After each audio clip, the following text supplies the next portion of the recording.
Well, what do you know? We have a K-State win to talk about today here on the Lock It Up with Kurtz podcast. Welcome in. I'm excited and fired up for this one. It's going to be more fun than the last couple have been as K-State has finally won a Big 12 game. Yeah. In thrilling fashion, 25-24 over the Texas Tech Red Raiders. I am John Kurtz, joined by Aaron Lockett, former K-State wide receiver, as always here on the Lock It Up with Kurtz podcast. It was a wild game. K-State fell behind 14-0. It looked like they were dead to rights. That was before the offense had even touched the ball. But these guys found a way, and Felix Anudike-Uzomah winds up being the hero with a giant momentum-turning play. We're going to get into all of that. We're going to set up what's coming up now, where K-State potentially can be getting on a run with a struggling TCU team coming in, and then the Kansas Jayhawks after that.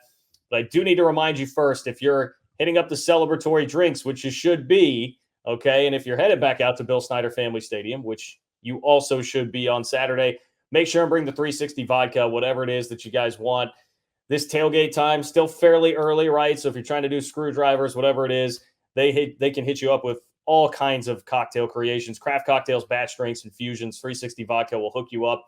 And I need to mention this as well. If you have not tried 360 vodka from Holiday Distillery and you want to get in on this, you're going to have the opportunity to do so on Friday and Saturday in Manhattan if you're coming up to the game. And you'll have a chance to meet us, which what could possibly be better than that?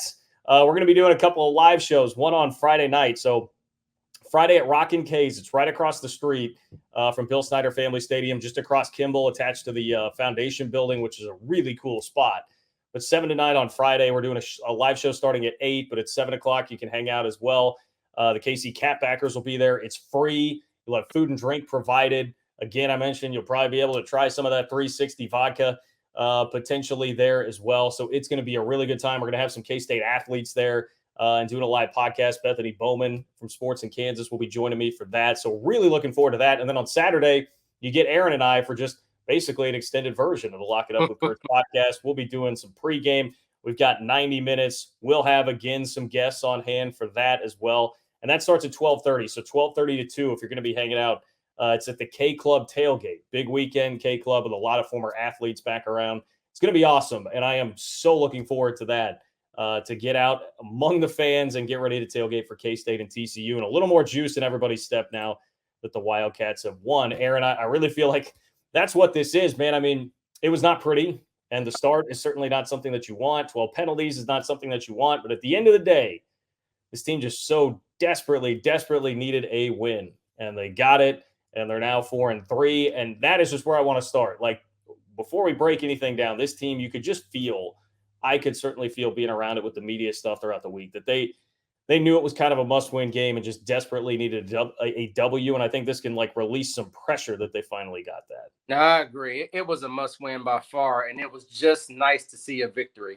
They put it all on the line, a lot of adversity during the game, some mistakes, but overall, I mean, they found a way to win, and that was what was important. So I think going into this game, they started to realize that they weren't converting third downs, they weren't winning field position, they were losing some tight games, and just going down to Lubbock was an opportunity to change the game for them, and they actually did that. So happy to see them get a win.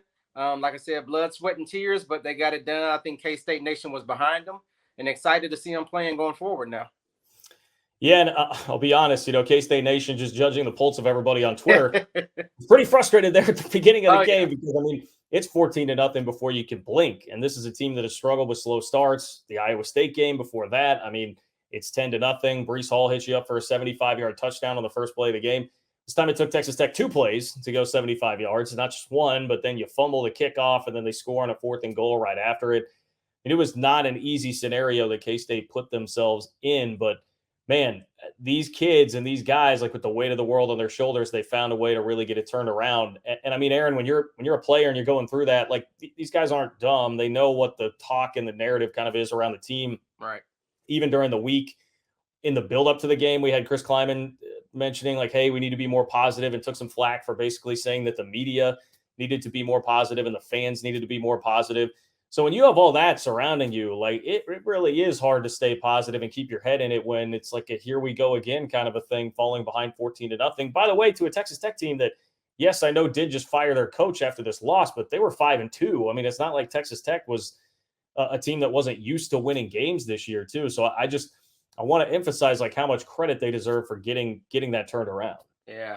Some moments are bigger than others as players. And I think it was a gut check moment down 14-0, early on in the game, and just finding themselves like behind the eight ball, trying to figure out what do we need to do. We're on the road. We need to make sure we can score. And so it was good to see the team take a step back and say, okay, let's refocus. Let's get our offense out there and let's start leaning on the people that we believe can get us there. And so, I want to commend Deuce. I think Deuce came in and played an excellent game. I think Deuce had an opportunity to really make some plays, and he took advantage of that. I think Skylar started to ride Deuce a little bit, made some good throws. The receiver started to come on. I was happy to see that. We talked about that. I wanted to see Weber. I wanted to see Howe. I wanted to see Brooks.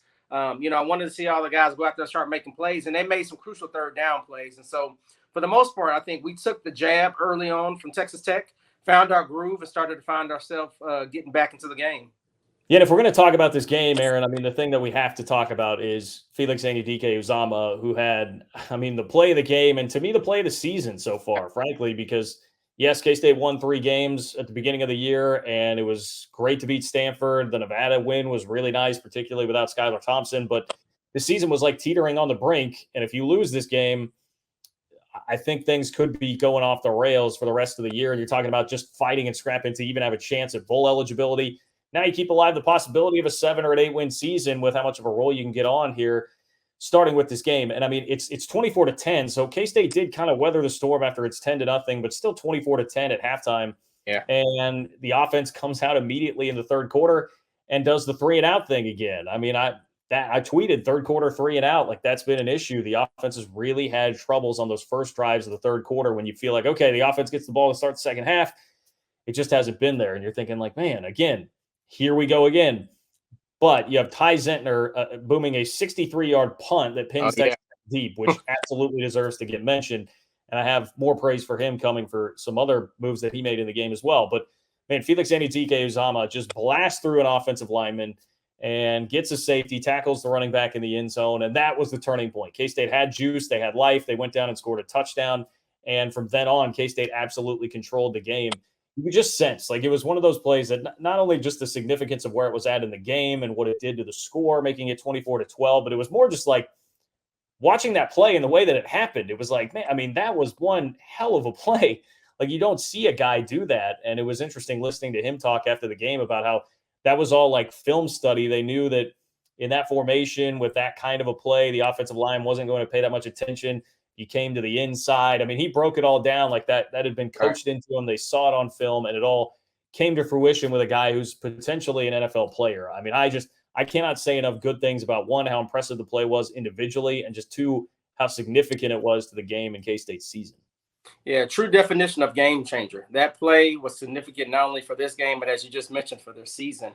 If you think about it, though, going into this game, we always talked about we needed somebody to step up, somebody to dominate, somebody to be that guy.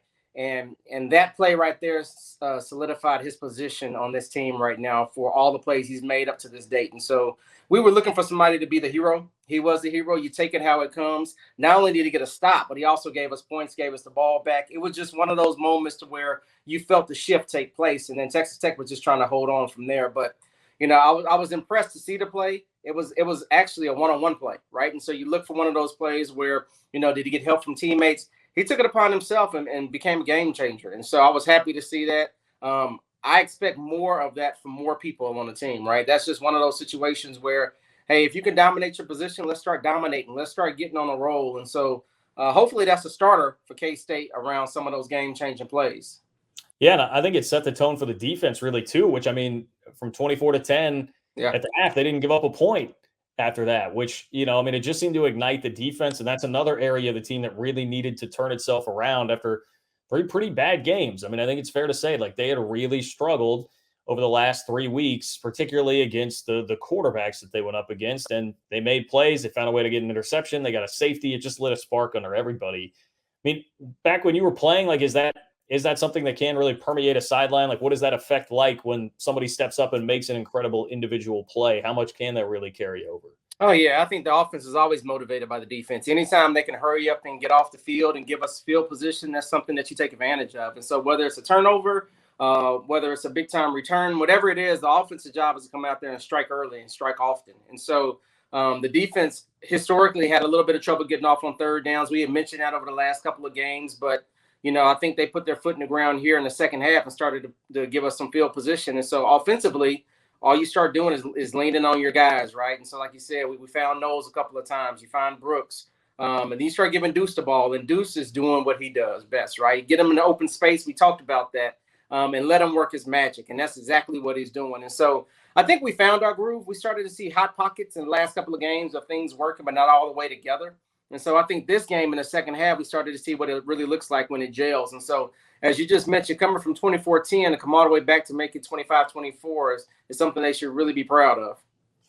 Yeah, I mean, offensively, I thought Skylar Thompson played one of his better games too. Certainly, if you look at the final stat line, it comes across that way as very impressive. He was 24-30 for 296 yards. He had a touchdown, no interceptions. He wasn't turning the ball over. And even early, I mean, those numbers could have been better. There were a couple of drops on that first drive of the game where he threw a great ball to Deuce. Granted, tough catch, but he got his hands on it, wasn't able to pull it in. And then on like 3rd and 14, he throws on the run just a strike to Landry Weber. That ball gets dropped.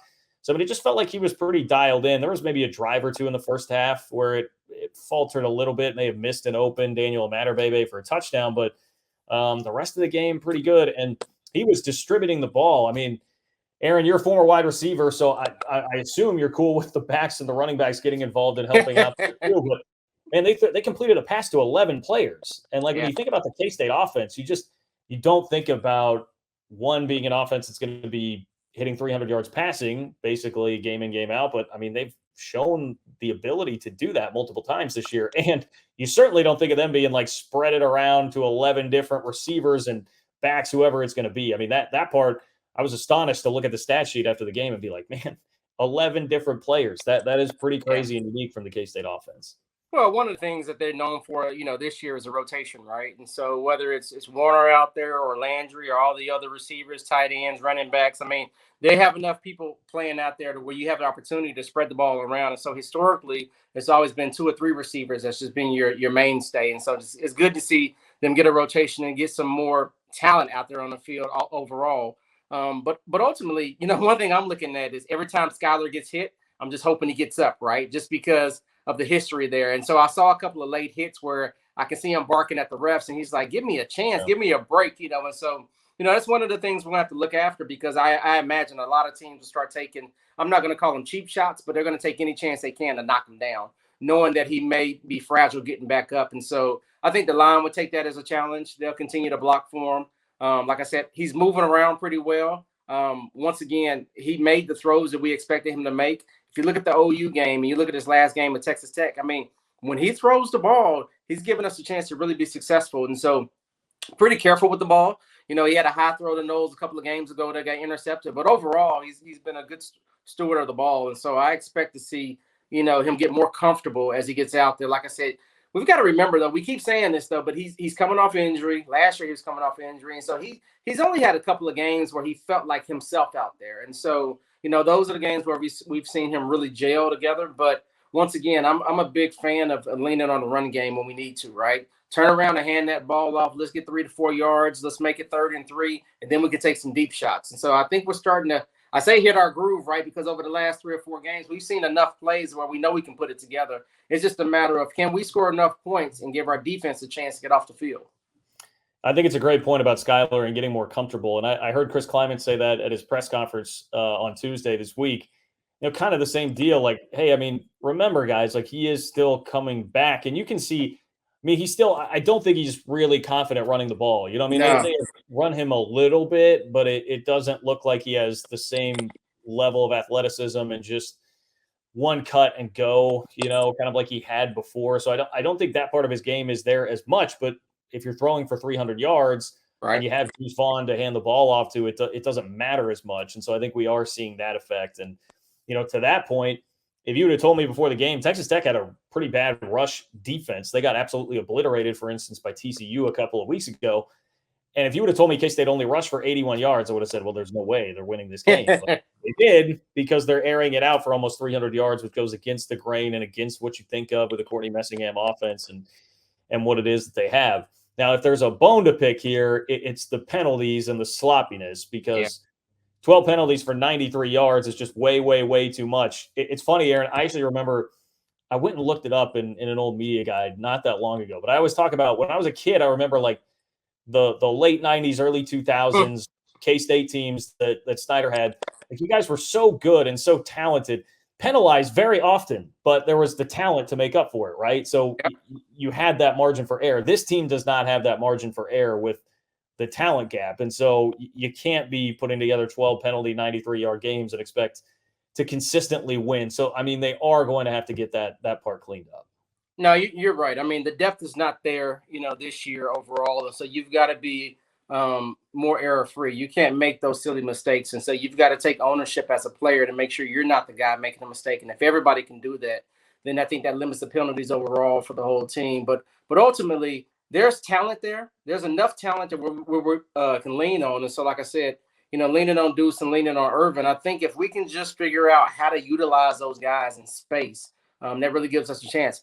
I like turning around and handing the ball off to Irvin as he hits that hole hard, right? And so before you know it, he's got 6, he's got 7 yards, and that just gives us a little bit more plays that we can run on 2nd and 3rd or 3rd and 3. And so because of that, I think that's going to be something that we lean on later on down the line. But obviously, as you just mentioned, if you look at the next games coming up, we got TCU and we got KU, right? There's an opportunity where we can really turn this thing around to a 3-game winning streak and really get not only in bowl position, but actually have a decent season after faltering those 3 games in the Big 12. And I think that's what's important for us is how can we turn this around now and make this a winning streak going forward?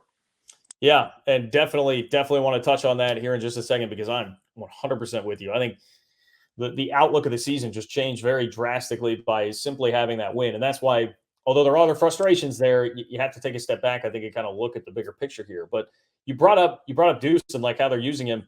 I wanted to bring attention to that go-ahead touchdown that they had. Oh, yeah. The play that, I mean, it's Deuce just leaking out of the backfield, and he's so effective in doing that. But I found it really fascinating to hear after the game that apparently that was a play they tried to go to a couple times during the game and had to check out of it because they knew it was open. The players had been telling Cordy Messingham, like, this is open. But it had to be a play where they ran it with Texas Tech not bringing too much pressure because Skyler was going to have to get rid of it pretty quick. If so, it took some time to develop this, basically. And they finally got that look. Skyler had checked out of it a couple of times before because he saw the pressure. They finally got to it, and bam, it works like a charm. And it seems kind of silly, especially a Texas Tech team that got beat by Deuce last year. I mean, it was that little like angle route that he ran out of the backfield in the Texas Tech game at home last year. There was the backbreaking game-winning play. Seems a little silly for them to let Deuce get that wide open, but I mean, I guess maybe that's why Matt Wells got fired after the game. But anyway, I thought it was a great play. It was such a K-State staple kind of a play, getting the ball to Deuce like that. That play is harder to cover than you think. I mean, even if you look at last night, the Seahawks game, if you look at Alvin Kamara, they simply ran everybody go and had Kamara lined up with the linebacker, and it was a choice route. He either runs that Texas arrow or he runs a flat route. It's almost impossible to defend when you have an athlete of that caliber. And so they did the same thing with Deuce, right? Just clear it out, let Deuce get one-on-one with the linebacker, and that's a hard play to make. It just really is. I mean, the footwork, the shiftiness, everybody leans on his size being to his advantage. I understand that piece of it. And so because of that, we've got to do more of that, whether they're screens, pitch routes, whatever it is, just to be able to get the ball in his hands because he is magnificent in space. His motor keeps moving. He keeps going forward. It's just one of those things that we have on our side right now. And so I think he's getting confidence. He's playing lights out. I think Irvin's playing lights out for as much as he can touch the ball. And so offensively, I think we're doing well. Like I said, defensively, I want to talk a little bit about the DBs. I thought Julius played well. I thought Echo played well. Big interception by Yeast. I think J Mack played decent. As physical as he is, looking for him to continue to make some more plays. But overall, Reggie played well in the slot. I mean, I think the guys, Wayne Jones, I think they all made some plays. It was a bend, don't break after they gave up that first reverse for a touchdown, right? I mean, that can't happen, right? We've got to figure out a way to get that guy down. But overall, they made some big plays in the second half that kept us going. Yeah, and those are guys that I just think needed confidence, really needed confidence. And I think that's the kind of game and the kind of effort that can really give them that. They had a lot of it early in the year. Remember, we talked after the Stanford game, they're just flying around. They look so fast. And that kind of dwindled throughout the year. So I think they just needed that kind of a game to really get back into it. and get back out of their heads a little bit, which, hey, I mean, that happens to everybody when you start going through losing streaks. So we have the offense. I am with you. I think there's a lot to be very optimistic about on the offensive side of the ball and how things are working now that Skylar's back and healthy. We at least now have seen a half of good football, Big 12 game from the defense. And that's against, I mean, Texas Tech's offense is not bad. I mean, Matt Wells is not getting fired because of the offense. He's getting fired because of the defense in particular for Texas Tech. And then special teams, I mean, Malik Knowles, the fumble on the kickoff was bad. You don't want to see that happen. But, man, I mean, typically we think of the return game and like return touchdowns being where K-State really excels in special teams. But today it was the guy handling kickoff duties and punting that was like a game changer. I mean, Ty Zentner, we mentioned the 63-yard punt that set up the safety earlier in the game. But one of the key plays to me, Aaron, it was really two. It was back-to-back. It was K-State scores to go up 25-24, and then you have the two-point conversion that does not get converted. So now all of a sudden, I mean, you're in danger. A field goal wins the game or at least puts Texas Tech in front. And then you get a penalty, a 15-yard penalty from Malik Knowles after the play. So not only do you not get the two-point conversion, you have a 15-yard penalty, and you're thinking, man, where is this kick coming from? Like, this is not going to be good if they have great field position already and only have to go 20, 30 yards to get into field goal range. And Ty Zentner blasts a kick. They cover the heck out of it. And then you find out there's a 5-yard penalty for somebody running off sides.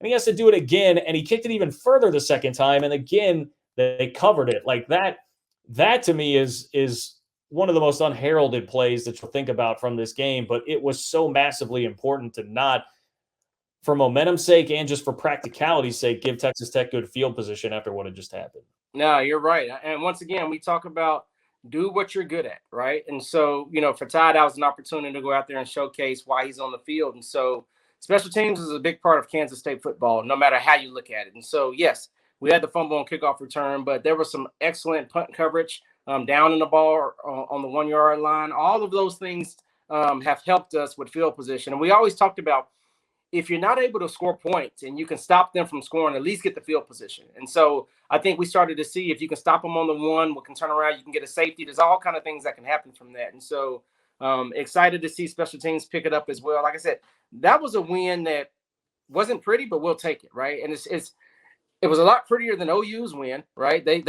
played KU and down 10-0. And so if you watch that game, minus a couple of plays, OU didn't play very well at all, right? But once again, a win is a win. They're undefeated, and that's all people care about. And so for the most part, as long as it's a W within the win column for us, we'll take it. I think we're putting ourselves, like I said, in a winning position now. But we got to run the table to really get some respect in the Big 12 that we've lost early.